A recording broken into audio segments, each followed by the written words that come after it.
Tuesday, November 12th, and we are using the Rider-Waite Classic Tarot deck. I'm going to pull 3 cards for you to see if I could give you a little bit of insight in the way of whatever it is that you're hoping for. I read the cards intuitively, and then I usually tap into the authenticity of the tarot as well. And I do read reversals. So if something comes up reverse, we'll discuss what that could mean for us. And I'll show you the cards at the end, so that way we know what it is that we're looking at.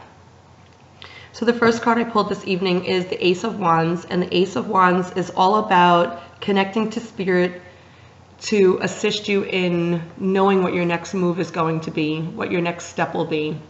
For a lot of us, we trust in some type of higher power, whether it's the universe or God, and we, ask, please show me what it is I'm supposed to be doing. Please show me what direction I should be moving in. Well, for many of us, we have real life connections as far as spirit guides or angels go, or guardian angels. And a lot of us forget that we can tap into the energy of being able to communicate or share energy with those loved ones that have passed away. So you have to think of it this way: energy is endless. And the only time energy can really be measured is when it's in your physical body. So obviously I have energy and it's in this physical body, in this physical form. So when someone passes away, such as a loved one, let's say it's like your uncle or your grandmother or whatever the case might be, their spirit lives on. Their physical body is no longer their house, right? So say Treasure and I are cousins, and I say to Treasure, Grandma visited me last night in my bedroom.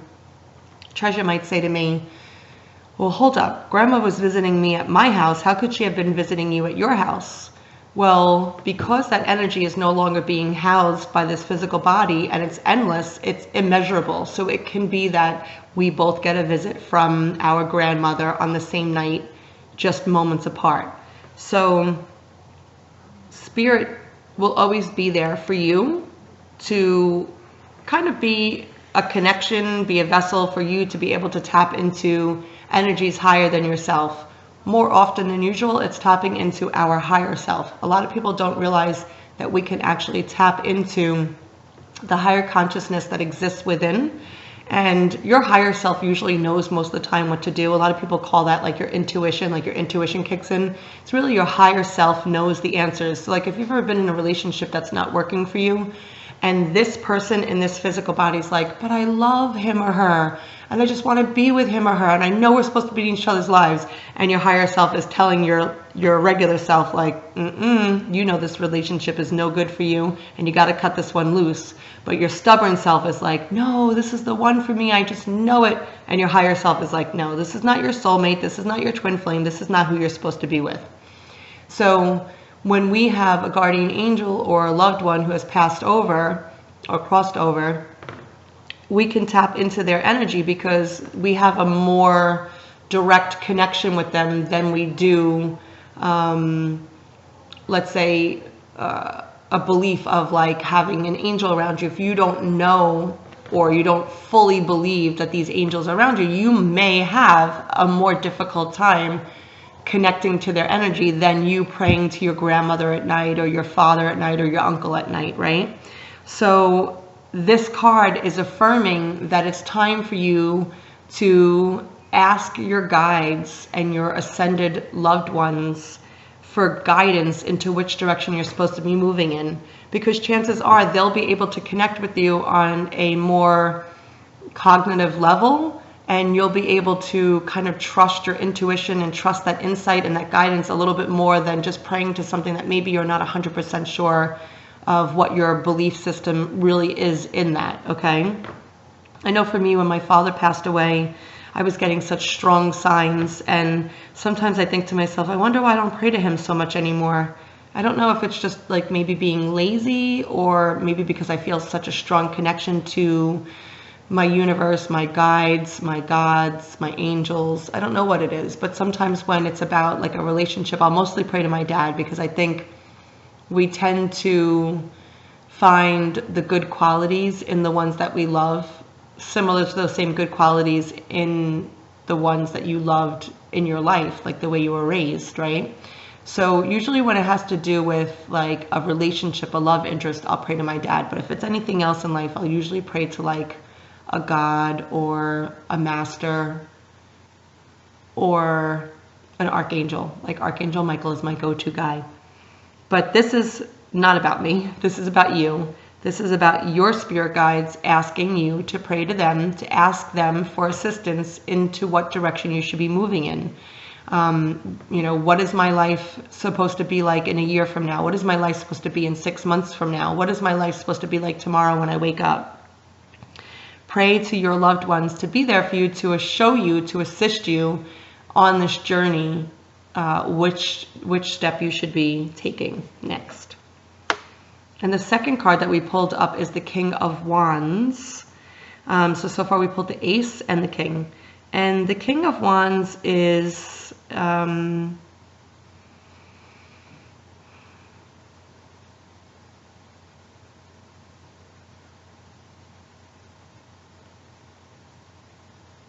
this is about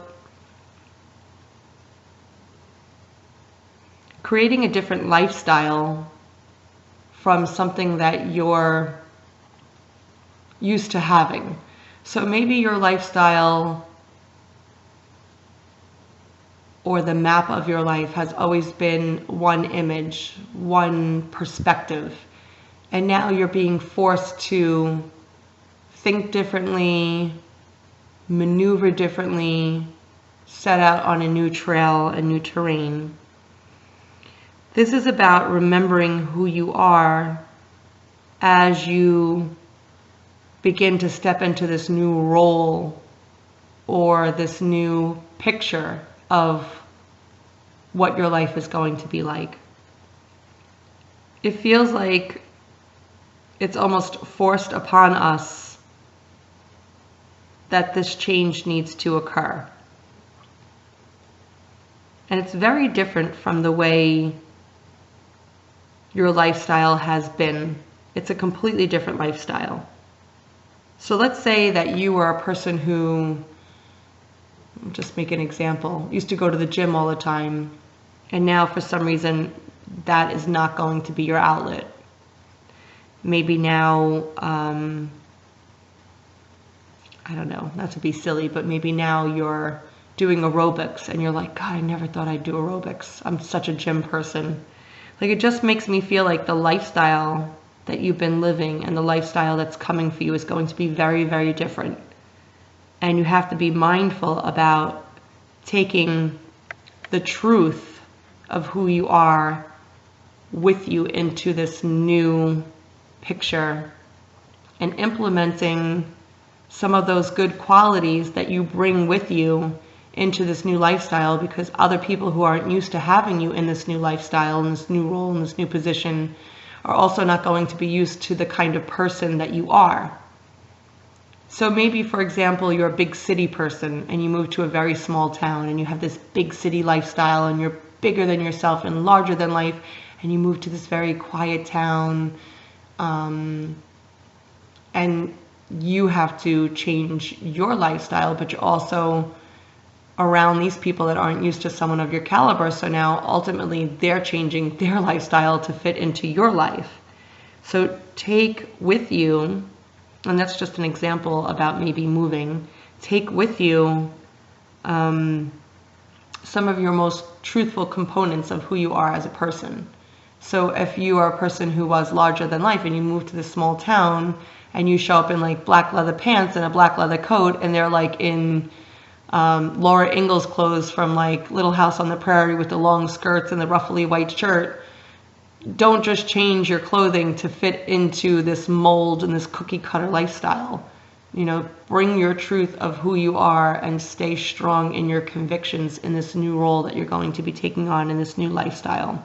So maybe it's a move, maybe it's a totally different work style, but don't mold yourself to fit into someone's life. That's what it is. It's about formatting yourself. Don't change yourself to fit into someone else's life. Don't box yourself in. Don't size yourself down. Don't lessen yourself or small yourself. And the same thing goes if someone enters in your life and they're very different than you. Don't shape them to fit into your life the way another relationship fit into your life. So if you were dating somebody and now you're dating somebody new, and your last relationship was so different, and now this person is completely opposite or just never been the person that you would ever pick to date, don't shape them and mold them to fit into your life. If they're not meant for you, then move along, because somebody will be for them and somebody will be for you. So don't try and change them to fit into your role as a partner or a lover. And the third card is the Queen of Swords. So I feel at this time like somebody's been giving you really bad advice. I think in the beginning, whoever it was exciting for you. It was like a new relationship, not a new relationship in the way of like, not in the way of like a love relationship, but like maybe it was a new friendship and you were like just so drawn to their energy and they had like a magnetic personality. And every time they spoke, you were just like, wow, this person has so much wisdom. I want to fit into their lifestyle and I want to learn from them and I want to just absorb all their energy and drink up all of their energy. But I feel like you've been misguided or misdirected and that this person has been giving you wrong information about what's right for you.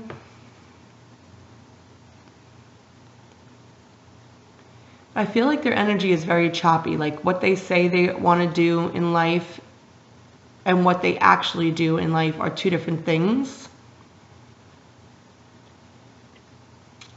It's not about being a person who has a multifaceted personality. It's not like that. It's about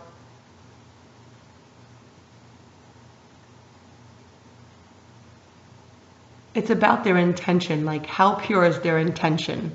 Are they really looking out for your best interest, or is their ego coming to you from a place of insecurity? Like, oh, let me tell you this because I went through it, so I want to protect your energy. But really their insecurity is like, well, I don't want you to grow to be this big person and I don't want you to be bigger than me because I'm the person who has to be in the spotlight, right? So I feel like this person is almost like misguiding you, misdirecting you, and their actions and their words are not in alignment with one another and they're not meeting up, and you just have to be careful because you're getting caught in the crossfire of whatever it is that they're going through. They're giving you misguided information that's not really for your best interests. So keep that in mind, because this does come up as more than a warning. The thing about the tarot is you can always change which direction you're moving in so that you can change your course of action. And that's what's so great about it, is you can use it as a tool to work away from something, or you can use it as a tool to work towards something, right? But if ever in your life you hear something in a tarot card reading and you don't like what you're hearing, know that it gives you the opportunity to change your course of action. So if there's somebody in your life that you're starting to think, oh my God, I know exactly who that is, then just limit your dealings with this person now, so that in the end you're not suffering the consequences of them being in the space of their ego where they're giving you this misinformation and, you know, you're being penalized for something that you had nothing to do with. Like whatever fear-based thinking that they're thinking, you got stuck in the middle of the crossfire. So the first card that we pulled was the Ace and of Wands. And the second card we pulled was the King.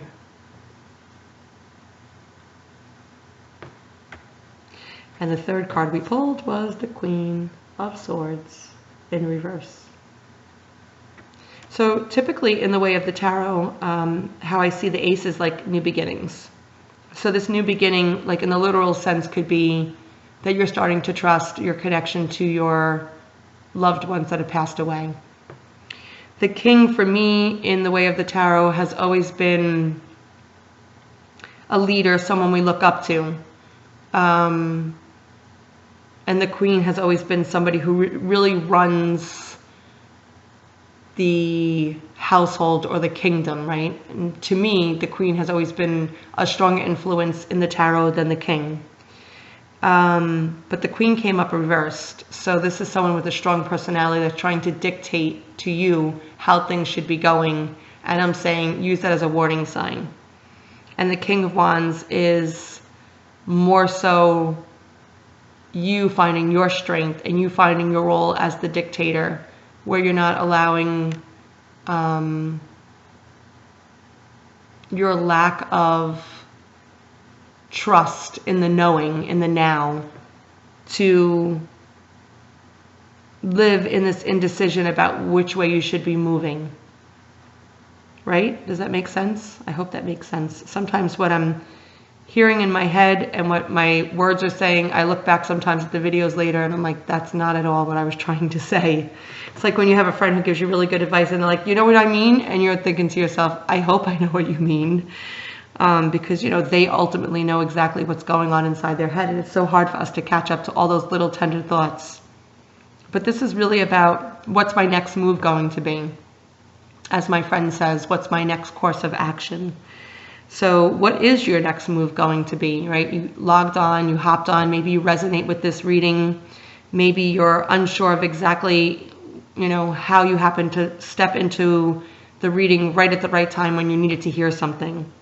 What is your next move going to be? Your next move should be that you should be meditating more and being able to connect to your spirit guides more so that you can rely on trusting a more direct resource of spirit. So many of us pray to a higher power and we don't necessarily have a direct connection unless you were raised in a very strong religious household. Like, so I can't really say all of you, but for me, I don't have a very direct experience with anyone really other than Archangel Michael, because I had a very strong experience with him. And my own personal spirit guides of people that were in my life that have passed away and have transcended on. So this is about you bridging the gap where you see yourself here in the physical form, in this physical house, in this physical body, and how do I bridge the gap to be able to connect to spirit more predominantly, where I can just close my eyes and hear spirit so close to me and know that they're around me, guiding me, loving me, protecting me, supporting me, right? So this isn't about Jenna, this is about you. How are you going to bridge the gap? You need to be listening more, right? You know, I was explaining a couple of nights ago the difference between meditating and praying. Meditating is when you're listening. Praying is when you're doing all the talking, right? So some people say, oh, I'll pray on it. I like to say I'm going to meditate on it because I'm going to listen to what spirit wants me to say to you. What does spirit want me to share with you, right? So this is an opportunity for you to gain the tools to connect with spirit, maybe faster, stronger, like I said, bridging that gap. So I would keep a journal by my bed, keep a journal in your car, and journal whatever little messages you're getting, because it's important that you start to create that connection now. And with the King of Wands and the Queen of Swords, it's just about finding what is going to be working for you, which direction you need to be moving in, and being careful that people aren't coming to you in different directions through their fear-based thinking, through their egoic state of mind, and trusting that you don't always have to step outside of yourself for those resources and those answers. Most of those answers are within you, right? And the great thing about, like I said before, the great thing about the tarot is you can use it as a tool to kind of take a little glimpse into your life about what is going on that you can't see with the physical eye. It's a tool to tap into that ethereal eye, or that mind's eye, or that guru eye, or that Shiva eye, right? Which is the third eye of consciousness. So which direction do I move in? Okay, maybe I don't have the answers myself, so I'm going to pray about it, or I'm going to meditate on it, or I'm going to reflect about it. So journal it down, talk to spirit. Maybe if you are a person who has had the desire to understand how you can feel spirit around you more, I would say, you know, before you go to bed, I talk out loud to spirit. When I talk to God, I talk quietly, but when I talk to spirit, I talk out loud, because I'd like to think that maybe only whatever God it is that you believe in can hear you in your innermost thoughts. But I would like to think when I'm talking to spirit, like maybe my dad, that he can't read my private thoughts. I'd hope that he can't read my private thoughts. That's why they're called private thoughts. So when I'm talking to spirit, I speak out loud. When I'm cleansing my home, or I'm going to use, you know, sacred plants and sacred herbs in my home, I'll say to my guides, you know, please remove the negative energy from my home. Please bless my home with positive energy. You know, remove any obstacles, remove any negative energy, bring in the blessings, the abundance, the good health, and all of that. But I say it out loud, so that way I know spirit can hear me, and I'm creating a connection between spirit and myself. So a good thing to do is, before you go to bed at night, talk to your spirit guides. Like for me, I know 100% my dad is my spirit guide, and my brother Anthony is my spirit guide. Those are like my two go-to guys. I go to my dad for relationships, and I go to my brother for life. And you can say, you know, spirit, when I go to bed tonight, please show me something in a dream. And then keep, like, I have a gazillion little journals all around the house. I have a journal. My dining room table is a mess right now. I have a million books around me right now, at all times, actually. I even have a journal that when people say nice things to me, like since my husband and I broke up, I'll write down like nice things that people say to me that like have really helped me on my journey. Because sometimes people don't realize like the nicest things that they do will just be just like a small thought. They'll be like, oh, let me reach out to Jenna and just tell her this. And like that small gesture means so much to me, right? So I'll just write down like all my little thoughts in little journals like this. So there's like usually one in my handbag, sometimes there's one in my car, one on my nightstand. And so what you could do is like you could write down in the journal like what you asked for the night before, because sometimes you go to bed so tired you don't remember in the morning what you said. And you could say like, okay, dear spirit, what's my next move for me? Should I move to New York? Should I stay living in New York? Should I move to California? Can you show that to me tonight in a dream? Usually our dream state is kind of like a reflection about what's going on in our lives. Most dreams can be broken down quite simply and literally, right? We think they're so much bigger than they are, but usually they're very easy to break down. So then you go to sleep and you have a little dream about it, and maybe you won't even remember the dream when you wake up at 7 a.m. But then at 10 a.m., I'm just giving you an example, you go to do something and all of a sudden you're like, oh my goodness, I had that dream last night. Oh my God, what was my dream about? And then you start to think about the conversation you had with spirit the night before you went to bed, and how your dream was a reflection or an interpretation of an answer for you. So I would say, you know, start meditating, speaking to spirit more, asking them for guidance and assistance to show you which direction to be moving in.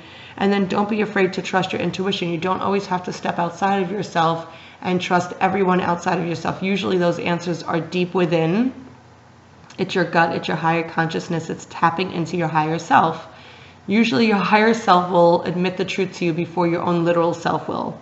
Like I said earlier when we started the reading, especially when it comes to relationships, if you're trying to figure out if someone is the right one for you and you're asking your higher self, most often your higher self knows the answer, even when you don't want to admit the answer. Sometimes we'll force relationships upon ourselves because we believe we're supposed to be in them, and your higher self is going, honey, it's not the right one for you. So just, you know, use this reading as a guideline. No, not a guideline. Yeah, I guess a guideline. Not really a guideline. As a guide as to what you should be doing right now. What is your next course of action? I should be listening. I should be reflecting. I should be meditating. I should be journaling, writing it down. You know, it's the full moon in Taurus, so here we go into this new beginning. Tauruses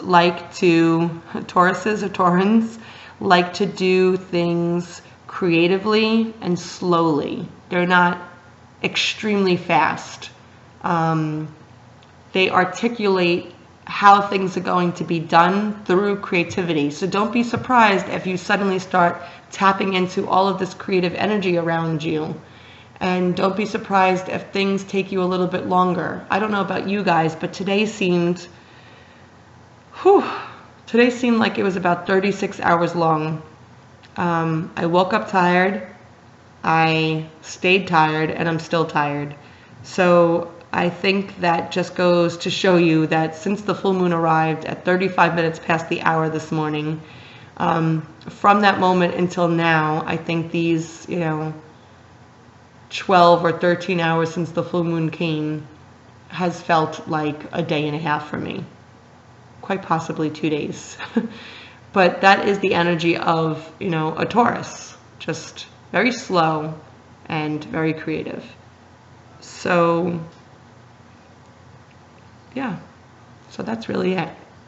I hope you all enjoyed our reading this evening. I thank everybody in the YouTube community for hanging out with me.